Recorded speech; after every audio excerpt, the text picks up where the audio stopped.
Is the new currency. I said culture is the new currency. Culture is the new currency. The question of whether or not we can build the economic sustainability for our families and communities is not a question. Women have always done that. Black women run the marketplace. When I traveled to Africa, our organization, the SHEROES Sisterhood, we work in 16 countries. We've been invited in others. In each region, we have a SHEROES shop where we learn to produce the things that we consume. Because if only we're able to produce the things that we consume, if we can just start there on that foundational level, we'll never starve again. When we're there, what I realize is that we are duplicating European models for economic development. And it's based out of European schools of thought around finance. We have been culturally derailed. We no longer use our culture as the base of our knowledge for our development.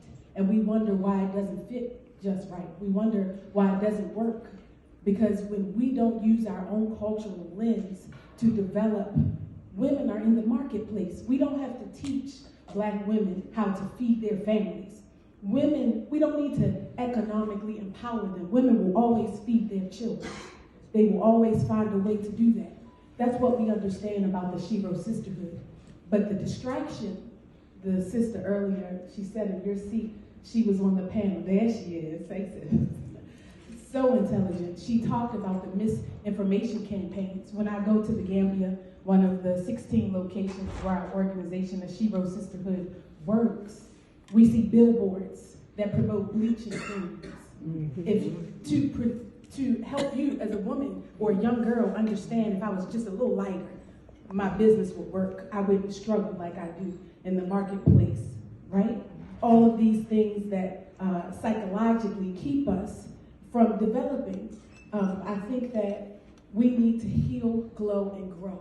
Only when we heal these internal traumas, these narratives in our mind, will our businesses be in alignment with our history. Us being financially sustainable is nothing new. We taught the world about trade and barter. They came before Columbus. There were Black people in the Americas, from South America to North America, long before Columbus learned how to sail.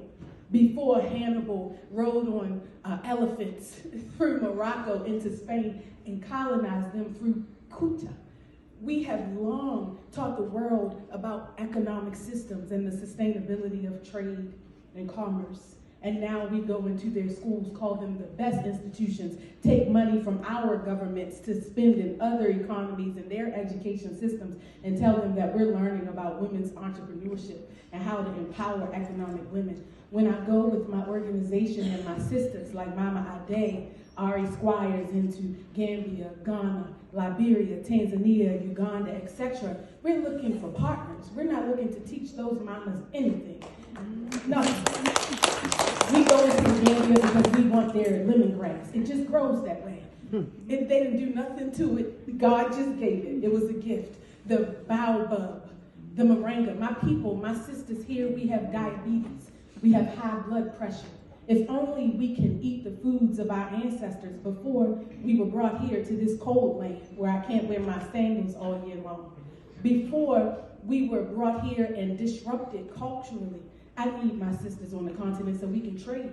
So we're looking to build those partnerships with the SHEROES Sisterhood, and we understand that once we have that partnership and we are culturally realigned with our ability, innate abilities to just feed our families, that our economic, the bottom line, it'll be Black.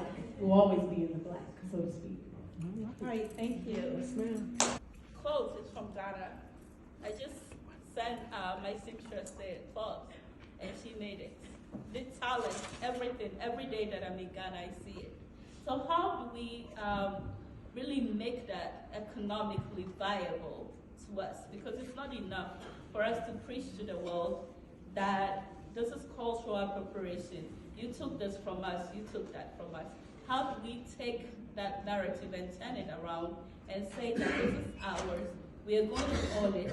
We are going to derive the economic benefit from it. Because after all the conversations, if you have no money in your pocket, it's useless.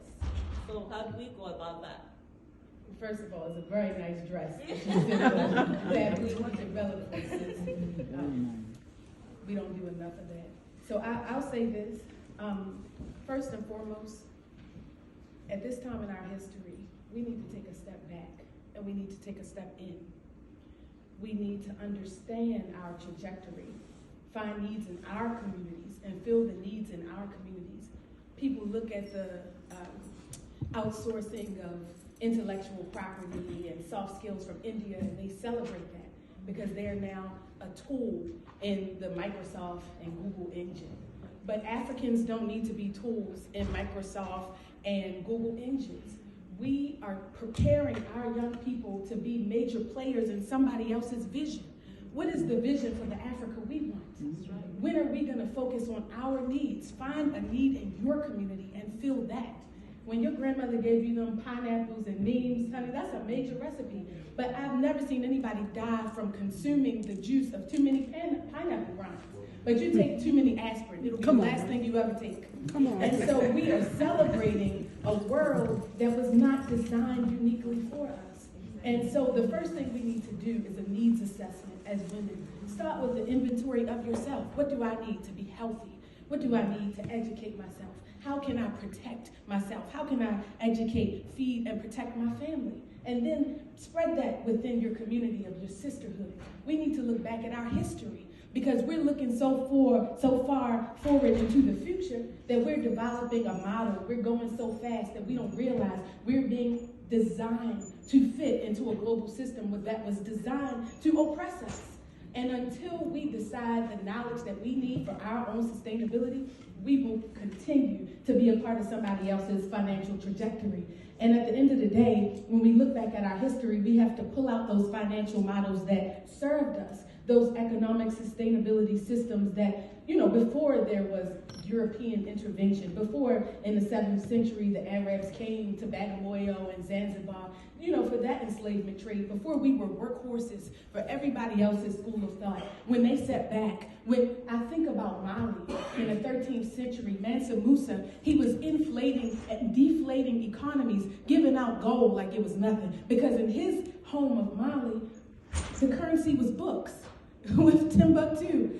The books were what was most important. And so he gave out gold on his trip. And in the 13th century, at that same time in Europe, they were dying because they hadn't yet learned to wash their hands from the Black Plague. And so we are learning economic systems from people. But let's talk about today. Gaddafi is no longer with us, but he wanted a gold standard. Because he said, why should we continue to value this paper money that wouldn't keep us warm, that wouldn't keep the U.S. warm if they burned it in the fire when the winter comes, but they have gold. So we need to go back to that one currency. Our women can make it happen. Right now, they're doing things from Cape Town to Cairo, creating, trade systems. That's what the women need to be encouraging. Looking back to their history in the Nile Valley civilizations with Hatshepsut, where that female pharaoh, or Candace, so to speak, when we look at the susus that they used, when, hey, it's your turn to get the money now. Let us all take our dollar and put it into this pot. We don't need external investment. I don't need one person to give me $1 million. I just need every one of you to give me $1 before we walk out this room. And I'll be just fine. It's important that we learn that the biscuit, Mama Ade, that we bring to the table, that's what we need. We all need to bring our piece, our share. We have everything we need. And we can no longer allow our women to be developed as a tool in somebody else's system. And until we understand that, look back at our history, the culture will never serve us because we are operating under the umbrella of somebody else's cultural worldview.